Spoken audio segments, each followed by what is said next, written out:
चुनाव के अंतिम दौर से पहले बड़ा धर्म युद्ध छिड़ गया है। प्रधानमंत्री मोदी कन्याकुमारी के विवेकानंद रॉक मेमोरियल में 45 घंटे की ध्यान मुद्रा में हैं।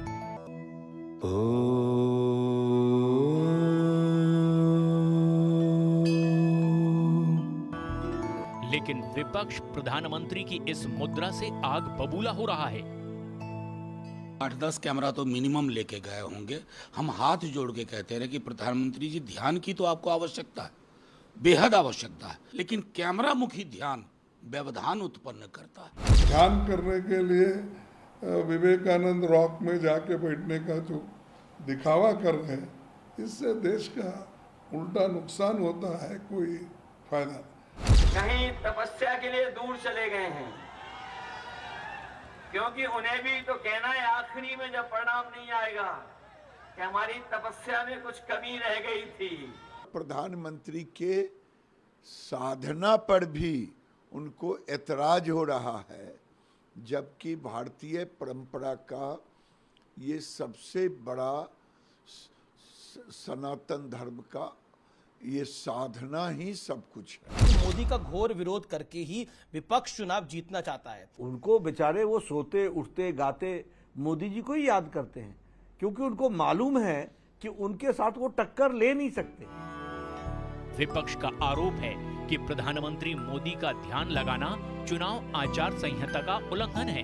हालांकि चुनाव के इस अंतिम दौर में सिर्फ प्रधानमंत्री ही नहीं, बल्कि कई बड़े नेता भगवान के शरणों में पहुंचे हैं। इनमें कांग्रेस महासचिव प्रियंका गांधी वाड्रा भी शामिल हैं। तो एक तरफ जीत का आशीर्वाद मांगा जा रहा है, तो दूसरी तरफ ईवीएम वाला जिन्न भी धीरे धीरे बोतल से बाहर आ रहा है, क्योंकि आरजेडी नेता शक्ति यादव ने 29 मई को आरोप लगाया कि बिहार राजभवन में 2 ईवीएम हैकिंग एक्सपर्ट्स ठहरे हुए हैं और ये लोग 1 जून को होने वाली वोटिंग को प्रभावित करने के लिए बुलाए गए हैं। 4 तारीख को सुबह 7 बजे मतगणना शुरू होगी। 1 बजे तक चित्र स्पष्ट हो जाएगा। 3 बजे राहुल बाबा प्रेस कॉन्फ्रेंस करेंगे कि ईवीएम में खराबी थी, इसलिए हम चुनाव हार गए। आज का सबसे बड़ा सवाल है कि क्या जानबूझकर ईवीएम को कटघरे में खड़ा किया जा रहा है, और सवाल ये भी कि मोदी की साधना पर विपक्ष की बेचैनी किस ओर इशारा कर रही है।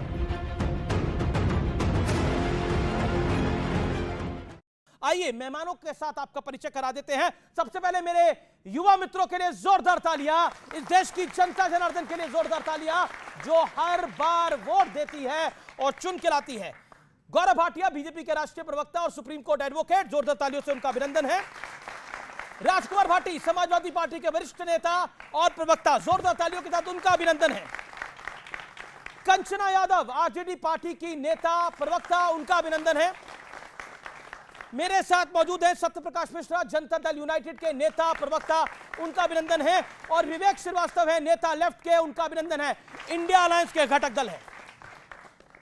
आप तमाम लोगों का अभिनंदन है इस चर्चा के अंदर। इस चर्चा की शुरुआत करता हूं और मैं सीधा आता हूं कंचना यादव आपके पास। क्या आपको लगता है कि आप लोग अगर तुष्टीकरण कर रहे हैं तो बीजेपी वाले ध्रुवीकरण कर रहे हैं? आरोप यही लगता है, लेकिन आपको तुष्टीकरण की जरूरत क्यों है? जो आरक्षण की बात हो रही है मुसलमानों की, मैंने पहले भी कहा था आपके चैनल पर रमेश जी कि ये टीडीपी जब आंध्र प्रदेश में जाते हैं तो टीडीपी के मैनिफेस्टो में मुस्लिमों को आरक्षण 4% देने की बात की गई है। उसमें यहाँ पर गौरव भाटिया जी अलायंस किए हैं। असेंबली इलेक्शन में, लोकसभा इलेक्शन में, वहां उनको नहीं दिखता, लेकिन नॉर्थ बेल्ट में आते हैं। लेकिन मैडम इसका जवाब आप आगे दीजिएगा। लालू जी ने तो मुस्लिम आरक्षण की बात करी ना, लालू जी ने ही करी ना, किसी और ने तो नहीं करी। मैं आऊंगा इस मुद्दे के ऊपर, लेकिन गौरव भाटिया मैं आपकी बात आता हूं। गौरव भाटिया, विकास का मुद्दा, रोजगार का मुद्दा बीजेपी को सूट नहीं करता, या फिर आपका एजेंडा वो है ही नहीं? आपको ध्रुवीकरण और तुष्टीकरण में मजा आता है पॉलिटिकली? देखिए, ये गर्व की बात है कि प्रधानमंत्री जी ने अपनी हर सभा में, अमित शाह जी ने, जेपी नड्डा जी ने हर सभा में पहले ये बताया है कि 10 साल क्या किया है। 10वीं सबसे बड़ी अर्थव्यवस्था को 5वीं सबसे बड़ी अर्थव्यवस्था बना दिया। लेकिन मैं आपसे एक बड़ी बात बताता हूं। एक व्यक्ति अभी मुझे ऐसा लगा मानसिक संतुलन उसका बिगड़ गया, चिल्ला रहा था बाबरी मस्जिद जिंदा है, जिंदा है, जिंदा है। तो मुझे गुस्सा पहले आया, उसके बाद पता क्या हुआ, मुझे लगा उसको दर्द हुआ है, उसको बोलने दीजिए। सर्वोच्च न्यायालय में उसकी आस्था नहीं है, क्योंकि ये वो लोग हैं जो हमारे भगवान राम को काल्पनिक बताते थे। और मैं इधर अगर बात करूं, सवाल जरूर पूछिएगा। राम गोपाल यादव इनके चीफ जनरल सेक्रेटरी है, क्या कह रहे थे मालूम है?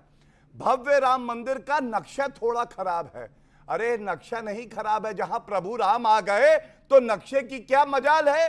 वो मंदिर पावन है, पवित्र है, हमारी आस्था का केंद्र है, लेकिन इनके दिमाग का संतुलन खराब है, इनकी नीयत खराब है, ये बात आप जान लीजिए। दूसरी बात मैं बताता हूं, जी जी जी, एक चीज और हमें समझनी चाहिए।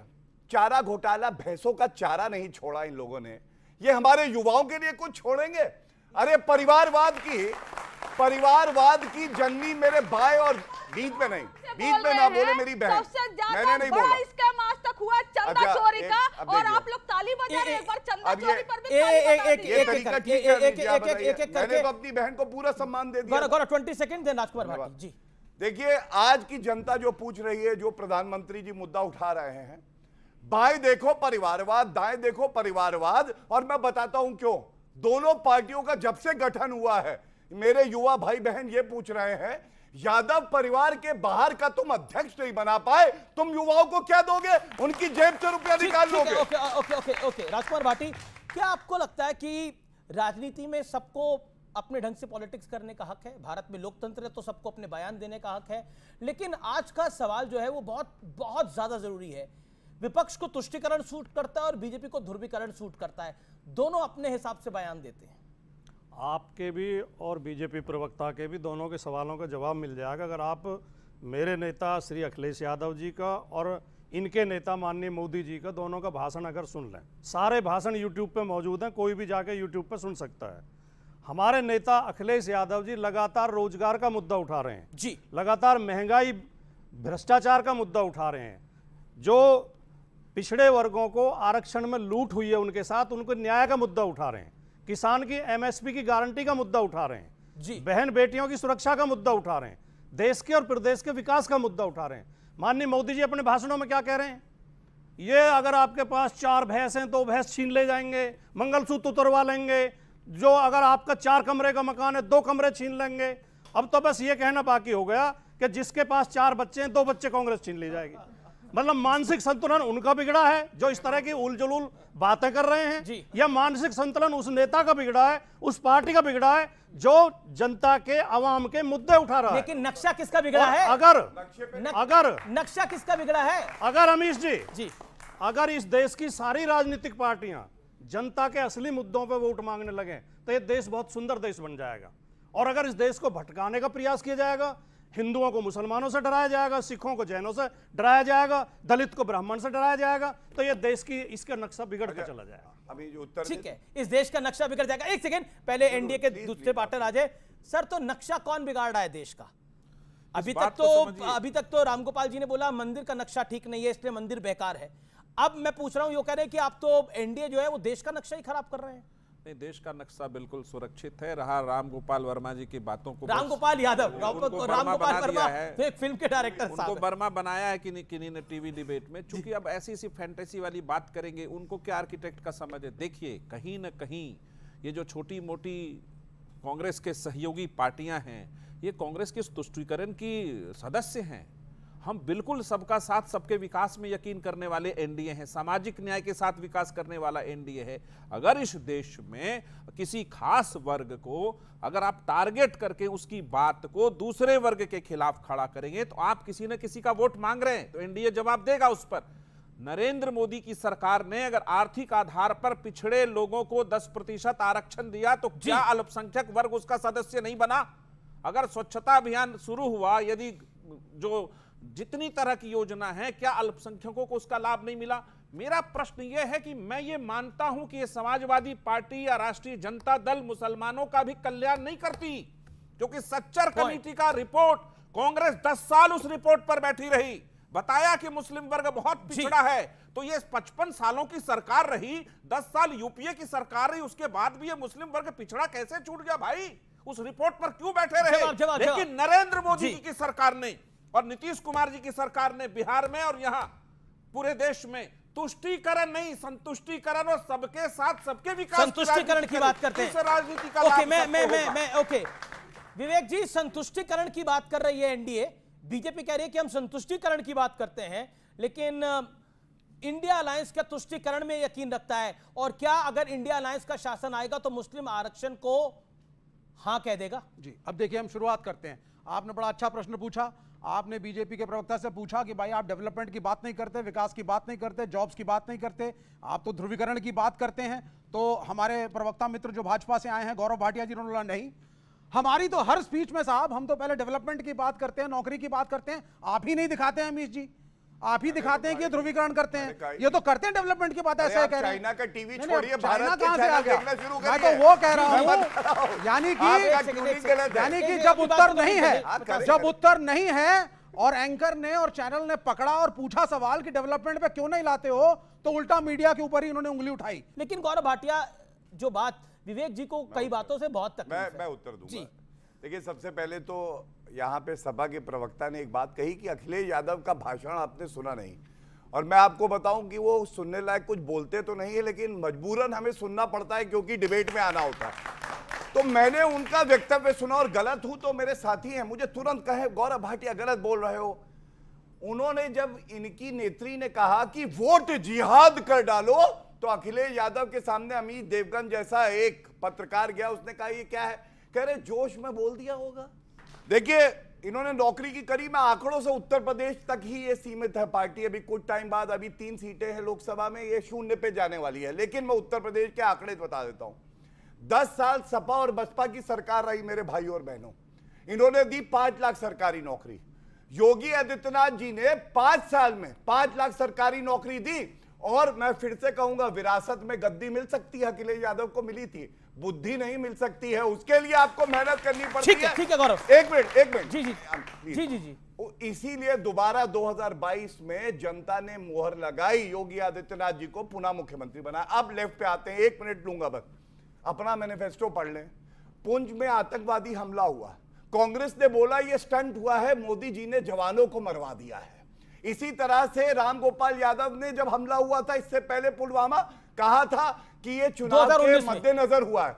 मैं पूछना चाहता हूं कितने लोग सहमत है? हाथ उठवाइएगा। ये कहते हैं भारत के न्यूक्लियर वेपन्स खत्म करेंगे और पाकिस्तान से बात करेंगे और चीन से इलू इलू करना चाहते हैं। अरे हम कहते हैं घुस के ठोकेंगे, ये कहते हैं इलू इलू करेंगे। इनके लिए कौन वोट करेगा भाई? कौन वोट करेगा इनके लिए? सिर्फ 10 सेकंड, 370 जब हटा था, सुन लीजिए, 370 जब हटा था, नौकरी पे जवाब दिया कि चोट पे कहा था इनसे माननीय गृह मंत्री अमित शाह ने, सुनिए पहले आप वक्तव्य को, आप पहले 2 से 3 महीने की बात है। आप होते कौन है कहने वाले कि परमाणु खत्म करेंगे हथियार? सुनिए जरा, प्रश्न सुनना सीखिए। आपको अरे आप मैनिफेस्टो पढ़ना सीखिए, आपकी सरकार, चाइना को छोड़िए। भाई आप इनको आप कह रहे हैं कि प्रश्न सुनना सीखिए, प्रश्न सुनना सीखिए, आपकी सरकार है, आपको तो यकीन है 4 जून को यही आ रहे फिर? नहीं, ये नहीं, इनकी सरकार है, इनकी सरकार है। आप अपनी बात को कह रहा हूं, 370 जब हटा था तब कहा था 3 महीने के अंदर कश्मीर नॉर्मल हो जाएगा। सर 70 साल बाद 370 हटा, चुनाव नहीं करवा पा रहे हैं, 3 महीने में आपको रिजल्ट चाहिए। सरकार वहां बनी नहीं है, जी जी, मुख्यमंत्री वहां है नहीं, कहा था टेररिस्टों के हमले रुक जाएंगे, जी जी, नहीं रुके। एक सेकंड, मुझे लगता है कि विषय पर आ जाते हैं। ओके, क्या आपको लगता है कि अखिलेश जी ने, और ये बात गौरव भाटिया ने बोली, क्या अखिलेश जी ने जब वोट जिहाद के बारे में उनसे प्रश्न किया गया तो उन्होंने बोला कि वोट बढ़ाने की अपील थी, वोट जिहाद वोट बढ़ाने की अपील थी, और रामगोपाल यादव साहब ने मंदिर के नक्शे के बारे में बोला ये तुष्टीकरण ही तो है। राजकुमार अभी हमने बतौलेबाजी का एक बहुत बड़ा उदाहरण देखा अभी थोड़ी देर पहले। बतौलेबाजी क्या होती है? शुरुआत की हमने अखिलेश यादव का भाषण सुना है, लेकिन अखिलेश यादव के भाषण की एक लाइन नहीं बोली तो अगर ये गलत है फैक्ट चेक करिए। ये भाषण की लाइन में नहीं बोले, फैक्ट चेक ये भाषण की लाइन थी। अच्छा एक बात बताइए, 2.5 मिनट बोला, आप उनको 1 मिनट सुनेंगे। मिस्टर बटोले को बताइए तो कि उन्हीं का वक्तव्य बता रहा हूं, उन्होंने कहा जोश में बोल दिया वोट जिहाद। Allow him to respond. हां, तो बटोले जी को पता नहीं है। जब आदमी घिरता है और जब आदमी पटरी से उतरता है और जब आदमी कमजोर पड़ता है तो चिल्लाता है बीच बीच में, वो दूसरे आदमी को बोलने नहीं देगा। ये ठीक नहीं है गौरव, वो गौरव दूसरे आदमी को बोलने नहीं देगा। अगर इस तरह के देंगे कमेंट तो हम भी देंगे। उनको अपनी बात रखने का तो अधिकार तो है। ये एक मिनट, आप बताइए कौन सा कमेंट है? बटोले तो हम कहें छोले खाएं अखिलेश यादव, आप छोले भटूरे पे चलिए, चर्चा चलिए, कराएंगे ना। या वोट जिहाद पे कराएंगे? चलिए मेरा निवेदन है कि मेरे ऑडियंस को, यहाँ पर जितने लोग बैठे हैं, इनको छोले भटूरे बाद में खिलवा दीजिएगा। अभी हम विषय पे बात कर लेते हैं। मेरा तो यही निवेदन है भाई, ठीक है ना? सब लोग जो छोले भटूरे खाना चाहते हैं हाथ खड़ा कर ले भाई। गौरव जी को पकड़िएगा इसके बाद। जी ओके राजकुमार भाटी।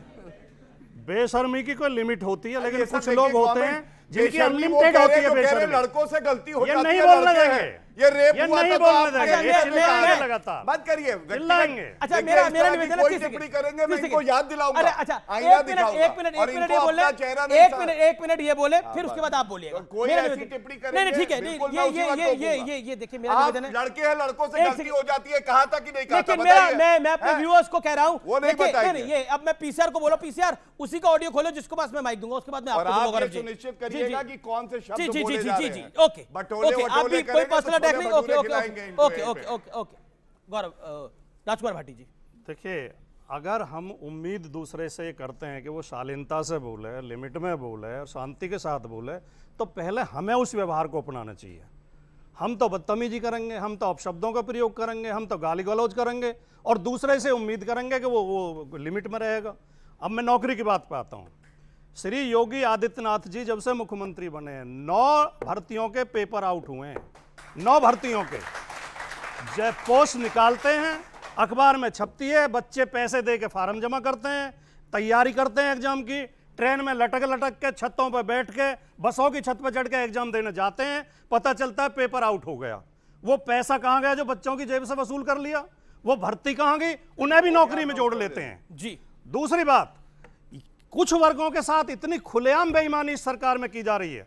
टीचर भर्ती में पहले राष्ट्रीय पिछड़ा वर्ग आयोग ने अपनी रिपोर्ट दी, फिर उत्तर प्रदेश हाईकोर्ट ने रिपोर्ट दी। उत्तर प्रदेश दोनों ने माना कि ओबीसी के साथ बेईमानी हुई है। लेकिन तुष्टीकरण पे आप क्या कहते हैं? और हाईकोर्ट ने आदेश दिया, यह भी तो तुष्टीकरण है। हाईकोर्ट ने आदेश दिया 6800 ओबीसी टीचर की भर्ती और की जाए। 2 साल हो गए, वो लड़के लड़कियां लखनऊ की सड़कों पे पुलिस ने पीटे हैं दर्जनों बार, उनमें से कई आत्महत्या कर चुके हैं। जो शिक्षा मित्र इस सरकार ने जिनकी नौकरी छीन ली, उनमें से 100 से ज्यादा आत्महत्या कर चुके हैं। ये जंगल राज उत्तर प्रदेश में है। और फिर भी गर्व करते हैं कि हमने अगर नौकरियां दी थी तो श्री अखिलेश यादव जी ने दी थी, शालीनता के साथ भर्ती होती थी, कोई सवाल कभी नहीं उठा किसी भर्ती। ठीक है, लेकिन ध्रुवीकरण पे और तुष्टीकरण क्या आपकी पार्टी कर रही है? हाँ या ना?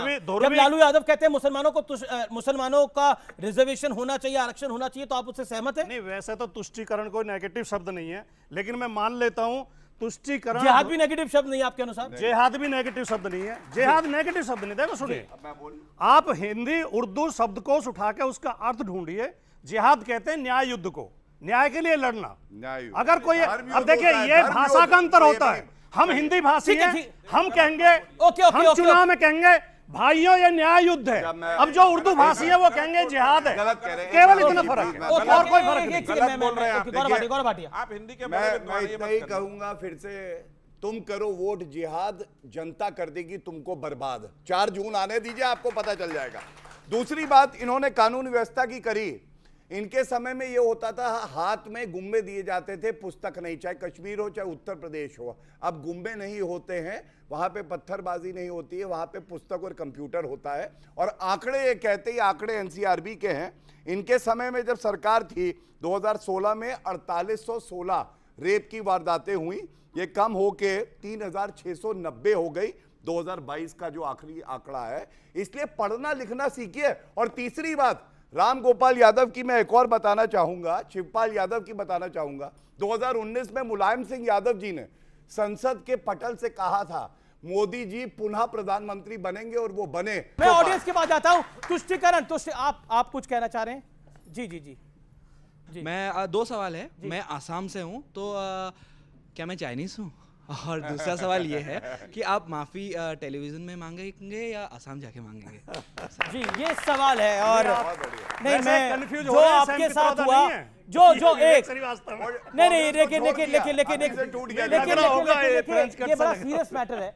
और मैं आपको बोलता हूं कि एक हिंदुस्तानी होने के नाते कि हम सब, आप हिंदुस्तानी हैं, आप पे हमें गर्व है। आप हिंदुस्तानी होने के नाते कि हम वाकई जो बात सैम पित्रोदा कांग्रेस के नेता ने करी वो वाकई शर्मनाक है। मतलब वो देश को गाली है, इसमें कोई दोराई नहीं है। और उसके लिए कांग्रेस क्या, मुझे लगता है कि उसके लिए तो राहुल गांधी को स्वयं आकर आपत्ति दर्ज करानी चाहिए और माफी मांगनी चाहिए, क्योंकि वो सामान्य बात नहीं थी। विवेक जी, हम एक मल्टी रेशियल कंट्री हैं, यहाँ नॉर्थ ईस्ट भी है, यहाँ यूपी भी है, यहाँ पंजाबी भी है, यहाँ सिख भी है, यहाँ साउथ इंडियंस भी हैं, सब तरह का खान पान है, पहनावा है, रंग अरे है धर्म तो जाति है। हिंदुस्तानी। सुनिए, है तो हम तो सारे हिंदुस्तानी, हिंदुस्तानी क्या होता है भाई?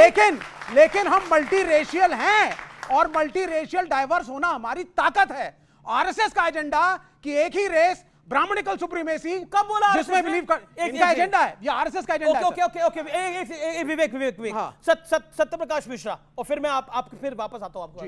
कंचना यादव भी वेट कर रही हैं।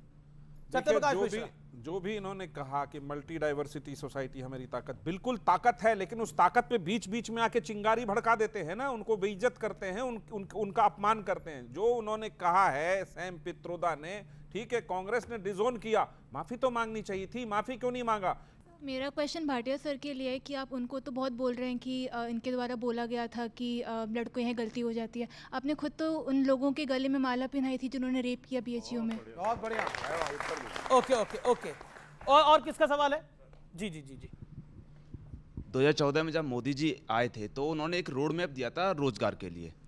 रोड मैप में बोला था प्रतिवर्ष 2 करोड़ नौकरियां प्रदान करी जाएंगी जो हमारा यूथ है उनको। जी। 10 साल हो गए, 20 करोड़ बनती हैं नौकरियां।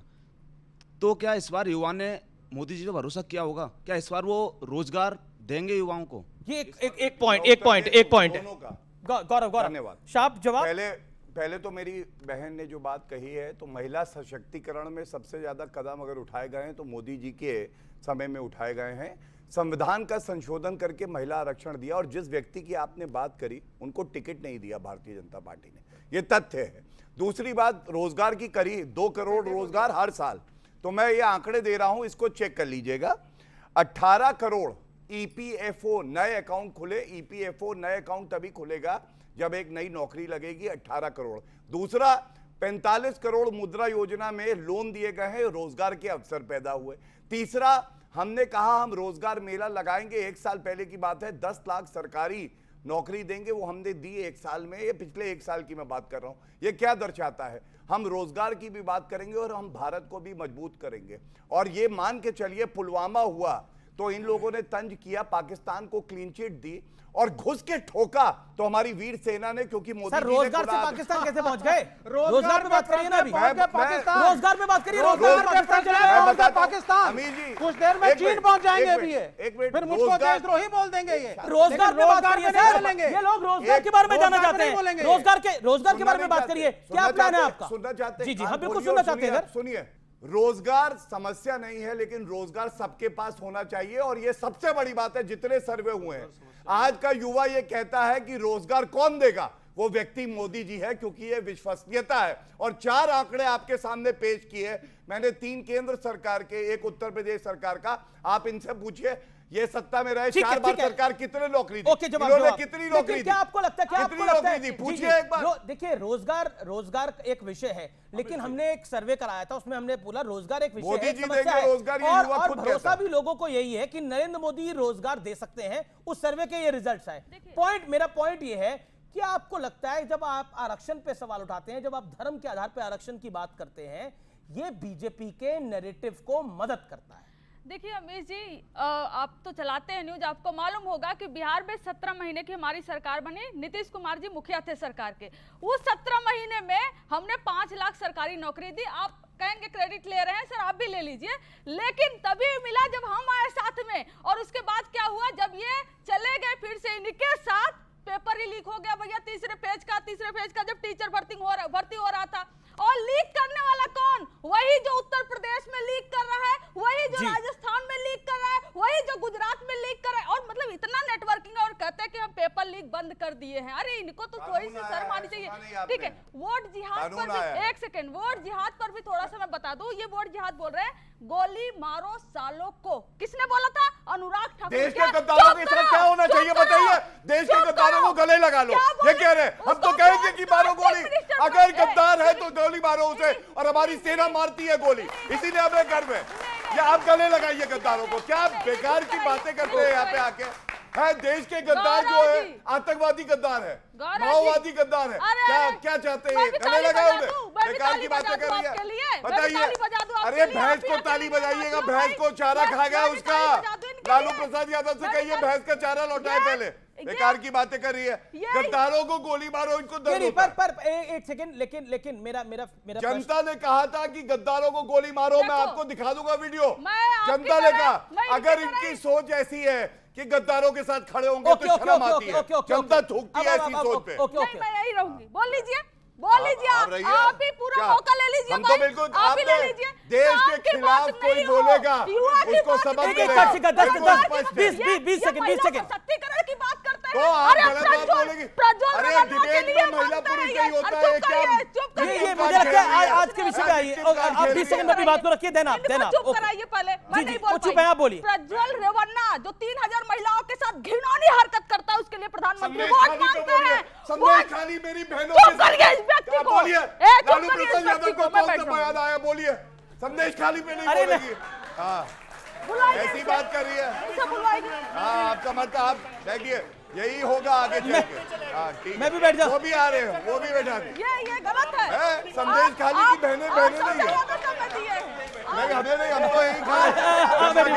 आप यही नहीं, हमें अरे नहीं, ये मेरा निवेदन है। देखिए आप लोग, एक सेकंड, मेरा निवेदन है कि आप लोग अपने सब सीट पे जाइए। आपने विरोध जी, हमारा निवेदन नहीं, बिल्कुल नहीं, आपने अपनी बात को रखा 2.5 मिनट, उसके बाद वो बोले, आप अपनी बात को 30 सेकंड रख लीजिए।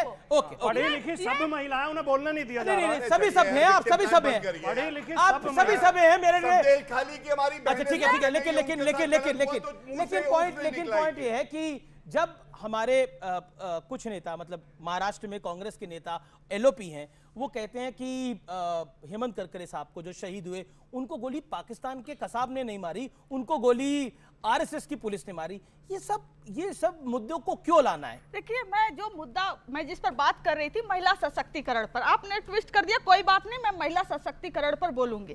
प्रज्वल रेवन्ना, प्रधानमंत्री वोट मांगते हैं, इसको वोट दो, मैं मजबूत होऊंगा। एक रेपिस्ट के लिए वोट मांगते हैं ये? अभी बहन ने बताया कि आईटीबीएचओ में क्या हुआ, इनके 3 पदाधिकारी बलात्कार करते हैं और 2 महीने तक फ्री घूमते हैं, जब तक मध्य प्रदेश में नहीं हो जाता है। ये महिला की रक्षा करेंगे? कानपुर में हुआ, हाथरस में हुआ, रातों रात एक बच्ची जला दी गई, और ये महिला सशक्तिकरण की बात करते हैं। इनको शर्म आनी चाहिए, महिलाओं का नाम भी नहीं लेना चाहिए इन्हें, इतना घिनौनी हरकत करते हैं। एक सत्यप्रकाश जी 40 सेकंड। मेरा मानना है कि उस बहन ने एक सवाल उठाया था कि रेपिस्ट या किसी को भी जेल से निकलने पे माला क्यों पहनाया गया? जिसने पहनाया वो गुनहगार है, सुप्रीम कोर्ट ने उसको जेल भेजा। इस देश में किसी भी हिस्से में किसी भी महिला के साथ किसी भी प्रकार का जुर्म होता है, उसके खिलाफ सभी पॉलिटिकल पार्टी को एक साथ खड़ा होना पड़ेगा। बहुत अच्छा कंचना जी ने, मैं कंचना, रुक जाइए आप, बीच का तरीका, ये तरीका ठीक नहीं। अभी ये क्या तरीका आपका? बार-बार 15 सेकंड नहीं बोल रहे। तरीका क्या आपका? नहीं, आपसे बोला, आपके बीच में बोला था मैंने। नहीं, आप नहीं, क्या ये तरीका है? आपके बीच नहीं बोला मैं। Shut up, just shut up, just shut up. अब एक सेकंड नहीं, ये शट अप, नहीं, जस्ट शट अप। मर्यादित। आप ये तरीका ठीक नहीं। मैं किसी के बीच नहीं बोलता। नहीं, वो किसी के बीच में नहीं बोलते। मैं किसी के बीच नहीं बोलता। मुझे बोलने दीजिए। आप प्रेम से आगे पूछेगा। मैं बता रहा हूं, आप प्रेम से बातें पूछेगा। मैं बता रहा हूं, अगर पहलवानों के साथ गलत हुआ, बिल्कुल गलत हुआ, सुप्रीम कोर्ट उस पर जांच कर रहा है, एफआईआर दर्ज हुआ है। राजवल्लभ यादव जो बिहार में रेपिस्ट था, कंचना जी नहीं बोलेंगी उस पर, संदेश खाली पे नहीं बोलेंगी। ये तरीका ठीक नहीं है, सब पर बोलिए। महिलाओं के खिलाफ हुआ हर जुर्म गलत है तो गलत है, ये ठीक नहीं है। महिलाओं को अगर 33% आरक्षण मिला तो मिला, बोलिए ना मुलायम जी के खिलाफ विवेक जी कि मुलायम जी का यह कहना गलत था कि लड़के हैं, गलती हो जाती है। क्यों नहीं बोलते? हम बोलेंगे, अगर आपको ये सरकार बिल्कुल बोलेंगे। हमारी पार्टी हमेशा बिल्कुल गलत था। एक तो साथ में रहते हो, देश के गलत है। आर्थिक नीति आप ब्रिजभूषण शरण जी के साथ रह के हैं। उनका विरोध आप करते हैं। ब्रिजभूषण आप शरण जी एक के एक साथ के हैं। साथ रह आप के हैं। विरोध करते हैं। आप हैं। लेकिन अभी महिला सशक्तिकरण की बात हो रही है। अभी कांग्रेस के छत्तीसगढ़ दफ्तर के अंदर एक कांग्रेस की नेत्री राधिका खेड़ा के साथ क्या हुआ है वो मुझे बताने की आवश्यकता नहीं है। विषय जो कि बहुत महत्वपूर्ण है, एक रिपोर्ट आई थी जिसमें कहा गया कि हिंदुओं की आबादी कम हुई है और मुसलमानों की आबादी जो है वो बड़ी है। उसमें जहां मुस्लिम आबादी बड़ी है उसमें पश्चिम बंगाल है, तेलंगाना है, आंध्र है, जम्मू कश्मीर है, महाराष्ट्र है, बिहार है, झारखंड है। क्या आपको लगता है, और बीजेपी कह रही है कि यह कांग्रेस का तुष्टीकरण है? देखिए बिल्कुल तुष्टि। अब आबादी बढ़ाने का काम भी कांग्रेस कर रही है। मैं तुष्टि आपको वजह बताता हूं। 3 कारण हैं। इन्होंने तो रिपोर्ट देखी है नहीं, मुझे नहीं पता, मैं आपको बता दूं। पहली बात, जब घुसपैठिए आए, हम लोग कहते हैं घुसपैठिए घुस नहीं सकते, जो कांग्रेस के समय में घुसे उन्हें भी बाहर फेंकेंगे, तो ये रोहिंग्या प्रेम में दीवाने हो जाते हैं। जब उनके धर्म के आधार पर उनको वोट बैंक समझोगे और उनको आप वोटर आईडी दोगे, आधार कार्ड दोगे, तो ये बिल्कुल समस्या है, क्योंकि वो हक किसका मार रहे हैं? भारतीयों का। दूसरी बात, ये कहते हैं बच्चे कहां से आए? बच्चे तो भैया ऊपर वाले ने दिए, लेकिन नौकरी मोदी देगा, क्योंकि कहते हैं जनसंख्या बढ़ाओ। ऐसा होता नहीं है। जब आप पॉपुलेशन कंट्रोल की बात करेंगे तो जो तुष्टीकरण करती हैं यही पार्टियां उसका विरोध करती है। तीसरी बात, धर्म परिवर्तन का। हम सब जानते हैं किस तरह से धर्म परिवर्तन होता है, और जो कुरीतियां हैं, चाहे वो बहु विवाह हो, चाहे वो हलाला हो, चाहे वो धर्म परिवर्तन हो, अगर हम कोई भी कार्य उस पर करते हैं देश हित में, तो सबसे पहले ये कहते हैं ओ मुसलमान को प्रताड़ित किया जा रहा है। अरे भैया, रोहिंग्या से तुम्हारा क्या रिश्ता है ये बताओ। इसीलिए मैं कह रहा हूं, जब हिंदू हटा तो देश बटा, और हिंदू बहुसंख्यक है, अगर वो कम हुआ है तो ये चिंता का विषय है, पॉपुलेशन कंट्रोल का विषय है, इसमें कोई गलत बात नहीं है। लेकिन देखिए, एक रिपोर्ट आई है, ये बीजेपी ने तो रिपोर्ट तैयार नहीं करी है, एक रिपोर्ट आई है, उस रिपोर्ट के अनुसार हिंदू, जैन और पारसियों की आबादी घटी है, मुस्लिम ईसाइयों की आबादी जो है बड़ी है। क्या आपको लगता नहीं है कि ये बीजेपी इसको तुष्टीकरण के साथ जोड़ रही है, जो तुष्टीकरण की नीति रही कांग्रेस पार्टी की और उसके अलायंस पार्टनर्स की? गिरिराज सिंह से लेकर कई नेताओं ने इस पर बयान दिए हैं। क्या कहना चाहते हैं? हम टेक्निकल बात करेंगे। सबसे पहली चीज, मेरे my learned friend mister Gaurav Bhatia, BJP के प्रवक्ता, इन्होंने घोषित कर दिया है भैया ये आबादी बढ़ गई है, इसलिए नौकरी देना अब इनका काम नहीं है, इन्होंने तो पल्ला झाड़ लिया। अब आप लोग अपनी नौकरी खुद ही ढूंढो, इनकी रिस्पॉन्सिबिलिटी तो नहीं कहा गौरव जी, कह चुके हैं। अब ये कुछ भाई ऐसा कहा क्या? ये बटोलेबाजी। खासकर यहाँ पे अगर आरक्षण की बात हो रही है तो मैं पूछता हूँ खासकर इनसे लालू यादव जी से कि अकेला खासकर ST या OBC क्यों, जनरल क्यों नहीं? जनरलों के लिए क्यों आरक्षण नहीं? जनरल के लिए आरक्षण क्यों नहीं? ये एक बड़ा ब्रॉडर सवाल है, ये बड़ा ब्रॉडर सवाल है। मुझे लगता है कि इसके लिए सब पॉलिटिकल पार्टियों को चुनाव की बेला में अगर ये सवाल पूछेंगे, ये बड़ा गुगली सवाल है, सब फंस जाएंगे। अच्छा सवाल पूछा भाई, अच्छा सवाल पूछा। लेकिन गौरव, बड़ी बात मेरे भाई ने जो कही कि आरक्षण सबको क्यों ना मिले, तो ये मोदी जी ने करके दिखाया है। इकोनॉमिकली वीकर सेक्शन को 10% आरक्षण, धर्म के आधार पर नहीं, अगर वो गरीब है, संविधान का संशोधन किया। ये बात मैं बताना चाहता था। समय इतनी इजाजत दे रहा है, लेकिन कोई अपनी आखिरी एक लाइनें देखिए, बोलिए क्या अपनी बात, क्वेश्चन में बात कही है। मेरी एक ही बात है, अगर आप संविधान पर विश्वास करते हैं तो राम मंदिर का खुद संविधान ने हक दिया, फिर आप उसी पर सवाल ओके, आपका पॉइंट क्या? बोलिए। सर, मेरा सवाल है कि ज्ञान वापी का जो ब्यास है उसमें ताला लगवाने का काम भी समाजवादी पार्टी ने किया। ठीक है। आप चीनी वाली बात पे थोड़ा आहत था, उसके लिए अर्ज किया है। हम तुम्हें नहीं मानते चीनी, तुम्हारे पास से आती है राष्ट्रवाद की खुशबू भीनी भीनी। तुम भारतीय हो, हमें तुम पे नहीं, बिल्कुल इसमें कोई बुराई नहीं है, आपके लिए है, और आप भारतीय हैं, और भारतीय होने पे हमें गर्व है। चाहे कांग्रेस के नेता सैम पित्रोदा को कुछ भी लगे, हमें वो अमेरिकन देखे, चाइनीज देखे या कुछ और देखे, लेकिन हमें तो भारतीयता की बू आती है। यहां पर मेरे जितने भाई खड़े हैं, जितनी बहनें खड़ी हैं, यहां पर मेरे जितने युवा मित्र खड़े हैं, ये सब भारतीय हैं। कांग्रेस के नेता को कोई अधिकार नहीं था इनको ये बोलने का कोई अमेरिकन है, कोई चाइनीज है, कोई कुछ है, क्योंकि मुझे लगता है कि उससे खराब टिप्पणी नहीं हो सकती। लेकिन ये लोकतंत्र का महापर्व है, इसलिए आपका वोट डालना बड़ा जरूरी है, तो वोट जरूर डालिएगा। आपको मेरी नमस्कार, शुभ रात्रि।